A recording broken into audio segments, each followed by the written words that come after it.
Hi everyone, this is Koinzell here. So today I'm going to do another Yoimiya map video. This time around we will do a 5-star weapon comparison, Skyward Harp and Amos Bow. And although I'm doing a 5-star comparison, I'll still add it to the previous comparison that we did so you can still see how Rust and Hamayumi fares against Skyward Harp and Amos as well. So without further ado, let's dive into the figures. I'll just quickly run through how I did the numbers for Skyward Harp and how I did the numbers for Amos. Very quick one. Then we'll look at the weapon comparison itself. Okay. Alright, so here we have Yoimiya's base stats with Skyward Harp. We all know what Skyward Harp's effect is, but I'll just quickly run through it. Basically, the R1 has a crit damage increase of 20%, hits have a 60% chance to inflict a small AoE attack dealing this amount of damage, and it occurs every 4 seconds. At R5, you get 40% crit damage, 100% chance to inflict, and it occurs every 2 seconds. So this does make a difference when we do our calculations later. I'll just quickly run through them. This portion is all the same, the artifacts. We are going with like a very good artifact setup. Obviously, you have to lower your CR and CD lower if you don't have as good artifacts, right? As good as this anyway. So, on the first column, you'll see R1, second column is R5.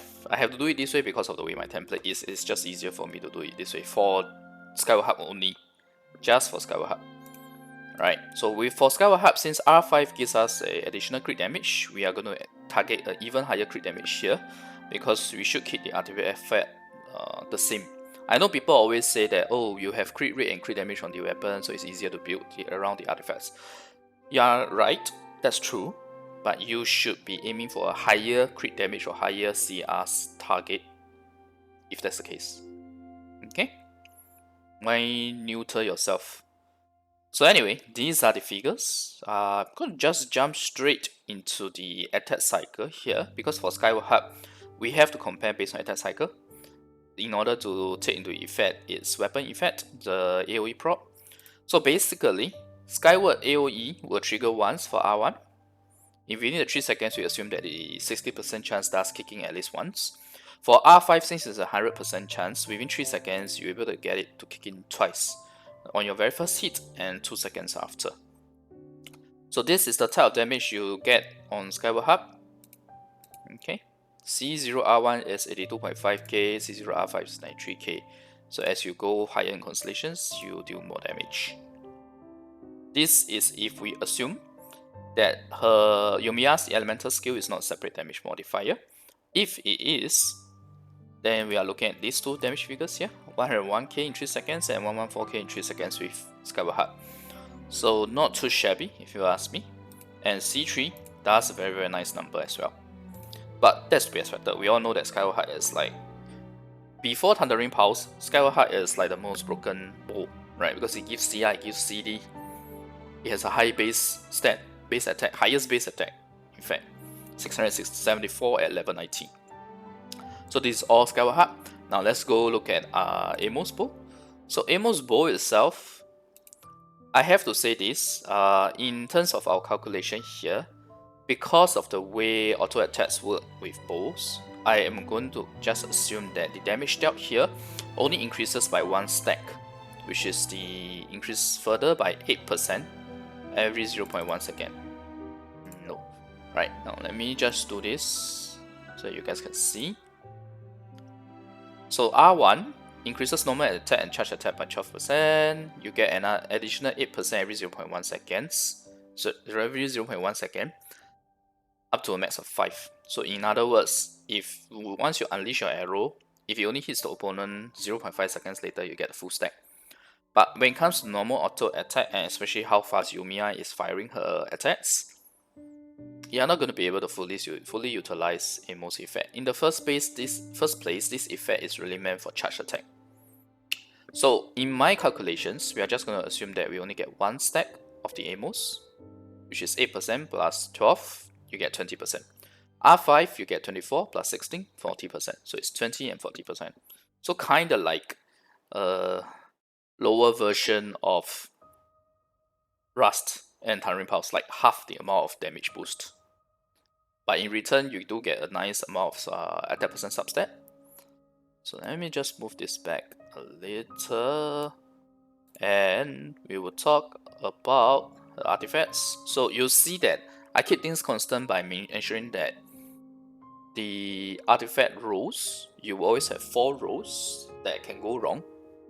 These are 4 rows that can go wrong. These are the rows that you will need in order to achieve 60 CI and 180 CD. So obviously you can't get 240 CD with Amos Bow. It's just too demanding on the artifacts, and you basically need, I think you can't even get it with perfect rows. Yeah, but you do see that the attack is higher on Amos. And I'm going to just jump straight to the attack cycle again, and you see that it's actually pretty low. It's at 1.6k at C0R1. Ignore the word rust. This is Amos. I forgot to change it. This is Amos. Okay, this is Amos. Ignore the word rust. This is Amos. Separate damage modifier obviously is higher, and this is the type of figures that we can do. So now let's jump and straight into the weapon comparison, because that is the one where you can make the most sense out of the figures, right? Honestly speaking, talking about Skyward Harp and Amos is really just for me to show you guys how I did the math. Skyward Harp, we have already taken into consideration the AoE prop. Likewise for Amos, we assume that only one of the stack is there, since you are talking about using auto attack and not charge attacks. Alright, now let's jump straight into the damage comparison. Sorry, let me just move this a little. Okay, good. So here you see that we have Skyward Harp, we have Amos Bow, right? So Skyward Harp is pretty much the second best. Thundering Pulse is obviously still the best. Amos is pretty low. In fact, if you compare Amos to same refinement Rust, it's only slightly better. But we should not be just looking at this, we should be looking at the full attack cycle. So if I look at the full attack cycle, for R1 Amos, it still does slightly better, but not by much. Okay, but I'm jumping ahead here. Let me just show you guys what I want to talk about each point, and then we will reference back to the table and you can see the figure. So number 1, Thundering Pulse is always better than Skyward Harp at the same refinement. And let's look at the attack cycle, right? Because Skyward Harp, we should include the prop. It's still better. R1 is still better than R1. R5 is still better than R5. That's how good Thundering Pulse is. Likewise, regardless of whether it's a separate damage modifier or whether it shares the same damage pool as all the normal attack buff, electro elemental buff, Thundering Pulse at the same refinement is always better than Skyward Harp. And it's quite a big difference. For example, if you have Will, you go C3R5. C3R5 Yoimiya with Thundering Pulse versus Skyward Harp is a whopping 35k difference in 3 seconds. So whether or not you want to pull for Thundering Pulse, if you have a Skyward Harp, these are the figures that help you. You decide whether or not you want to move ahead. Now to help you further, I have actually done some math, a bit of percentage comparison between Thundering Pulse and Skyward Harp.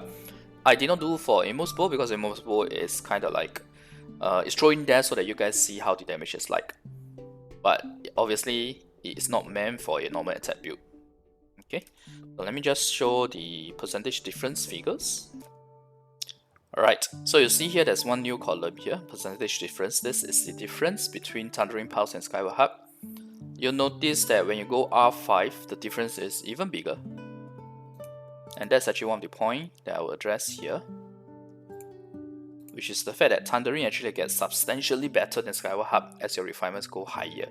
Why? Because you get more attack and more normal attack damage bonus from the refinement effect, as opposed to Skyward Harp, which gets crit damage and a better chance at doing the proc. But because this is an elemental pyro DPS, pyro arrows, not normal attack arrows when you're using Yoimiya, Skyward Harp doesn't get to benefit from the elemental damage boost. So it falls off the more refinements that you get. So in other words, if you will, Thundering Pulse will give you the biggest amount of boost, versus Skyward Harp. If you're talking about R5 versus R5. If you're talking about R1 versus R1, just C0 and R1, the difference is only 16%. If it's a separate damage modifier, if it is not, it's even lower because of diminishing returns. If the damage boost from Yoimiya's elemental skill is calculated in the same damage pool as crit damage, sorry, not crit damage, as normal attack and elemental damage bonuses. Okay, so we are talking about 10 versus 16. But if you go into R5 zone, the damage difference is huge when you come into R5 zone. So C0 R5 is a 28% difference. C3 R5 is 24%. Okay, so I hope this helps you see that Thundering Pulse is significantly better than Skyward Harp. But of course, whether or not you want to pull for it really depends on you and how much you're willing to spend. Now, here's the thing. R1 Thundering Pulse is actually slightly better than R5 Skyward Harp if Yoimiya's E is a separate damage modifier. Otherwise, R5 Skyward Harp is slightly better than R1 Thundering Pulse because of the diminishing returns from same damage bonus pool. So let's look at the figures, shall we? Let's look at the separate damage modifier, which is what we talk about here. We are saying that R1 is actually even better than R5 Skyward Harp. This is the two figures. These are the two figures. You see that R1 Thundering Pulse actually does about 3k more damage than R5 Skyward Harp if it's a separate damage modifier. That's how good Thundering Pulse is. So if you have a R5 Skyward Harp, obviously for additional 3k damage, you don't need to pull for your R1, in my opinion, unless you intend to use this both for other characters as well, i.e. somebody like Child. Yeah. So anyway, it's very interesting to know that a new R1 weapon can do better than the previous R5 champion. I mean, like Skyward Harp is almost irrevocably the best 5-star weapon before Thundering Pulse.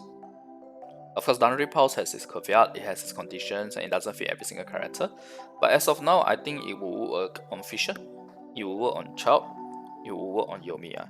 It pretty much works on all the normal attack DPS characters, does it? The main DPS bow users. So, yeah. Okay, so anyway, now let's look at if Yoimiya's elemental skill does not do a separate damage modifier, then at least our R5 Skyward Harp can still do slightly better than R1 Thundering Pulse, assuming we are just talking about C0. Even as you go down the constellation, it still remains true, it remains the same. Okay, so this is the conclusions that we can draw from these comparisons. Basically, Thundering Pulse is OP even against Skyward Harp. Alright, now on to the next point. Amos loses out slightly to Rust at the same refinement because long distance charge attacks are where Amos truly shines, not normal attacks. Oh wait, I made a mistake regarding that. I think I meant to say the other way around. It's Amos wins out slightly. Okay, my apologies for that. Amos wins out slightly to Rust at the same refinement. Only because Amos really is meant for long distance charge attacks, it's not for normal attacks. So in essence, you are not using the 5-star bow for what it's meant for, but it being a 5-star bow allows it to still do more damage than a Rust at the same refinement. Okay, you see here, at a separate damage modifier C0R1 with level 9 elemental skill, you still can do slightly more damage than a Rust. In case you have Amos and Rust and you're wondering which to use. Likewise, if it's not a separate damage modifier, on a full attack cycle, it's still the same. Full attack cycle here, the comparison. Okay. But here's the thing. Wait, sorry, that's not the point I want to talk about. Now, here's the thing. R5 Rust. Let's look at R5 Rust, shall we? Full attack cycle, 3 seconds. R5 Rust does 75878. But look at Amos. Amos actually does lower damage than a R1 Amos does lower damage than R5 Rust. Which is to be expected because Rust is really in its comfort zone here when we are talking about comparing normal attack damage. Amos, although it buffs both normal and charge attack, the way its mechanic works is really meant for charge attack. But Amos is really not too bad, considering that this is not what it's really meant for, and it's not falling off too far from Rust. But what this also tells you is that if you have an R5 Rust, you don't need to work on your Amos Bow, at least for Yoimiya. Or any other character using bow main TPS really. But obviously Rust will fall off when compared to Skyward Harp. Even R1 Skyward Harp. Okay, and of course R1 Thundering Pulse. But it being a 4-star weapon, being able to do this amount of damage is very nice. And Hamayumi falls off a little off compared to Rust, but it's still very nice for a F2P weapon. I think this is one of the highest damage F2P weapons, the craftable weapons. Somewhere around on par with Crescent Pike. Actually no, Crescent Pike might deal more damage actually. Okay, so anyway, yeah, that's the Amos versus Rust comparison. Okay, now let's talk about the R1 Skyward Harp. I was showing R1 Skyward Harp, right? Versus R5 Rust. So you see here in a full attack cycle, R5 Rust is this, R1 Skyward Harp is this. 101894 versus 100555. Rust loses out a little. Why? Because in this full attack cycle, Skyward Harp proc happens. But what if Skyward proc doesn't happen? That is when you compare this figure versus this figure. Rust does slightly better. Yeah, 500 better. When we talk about just one attack, and assuming that the Skyward proc did not happen on the first attack. So that's how good Rust is. It almost matches R1 Skyward Harp. Almost matches in a full attack cycle, because I think that is the one that matters. So in 3 seconds, in a full attack cycle, Skyward Harp does this amount of damage, Rust does this amount of damage. So Rust is really good. So I would say that if you have an R5 Rust, you don't really need a Skyward Harp or Amos Bow if you're going to use it on Yoimiya. But Thundering Pulse is still better. So it's up to you, the player, to decide based on these figures whether you want to go from this to this with this amount of boost, which is actually this is very nice to calculate. It's about 17 to 18% boost. So up to you as a player to decide. Okay, the figures are all here. You can pause it as and when you want to do the comparisons that you want. I probably won't be doing any more weapon comparison. These are pretty much the bows that are of significance when it comes to comparing its usage for Yoimiya. Other bows like say Black Cleave, although there's crit damage substat, it just can't compare to Rust giving so much normal attack damage. So I don't want to talk about it as a 4-star weapon.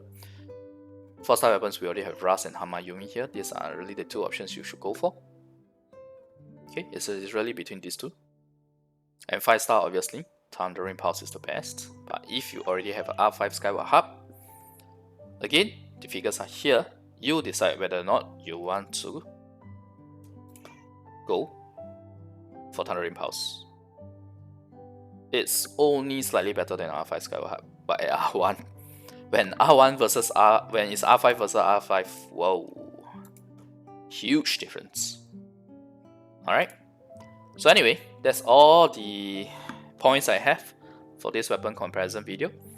Thanks everyone for watching. Thank you for your patience. And if you like the content, remember to like the video and click subscribe for more. Yeah. Alright, bye. Alright, I'll probably be doing one more Yoimiya math video, which will be the attack versus damage goblet next. Finally, because that initially was planned to my second video, but I ended up doing a lot of weapon comparisons instead. But that's fine. I believe the weapon comparisons are helpful to the viewers. And what's coming up next will be the attack versus damage goblet. And finally, after that, I will either do some Sayu math, maybe not. But the one that I really want to do is Bell. Bell has the most complicated kit, so it'll be interesting to work out the math for her. And I actually did a bit of math for myself, and I'm close to ready for her. Very, very close to ready for her. It's really a matter of just me maxing now. But anyway, I'll leave that to the Bell video. So thanks everyone for watching. Bye.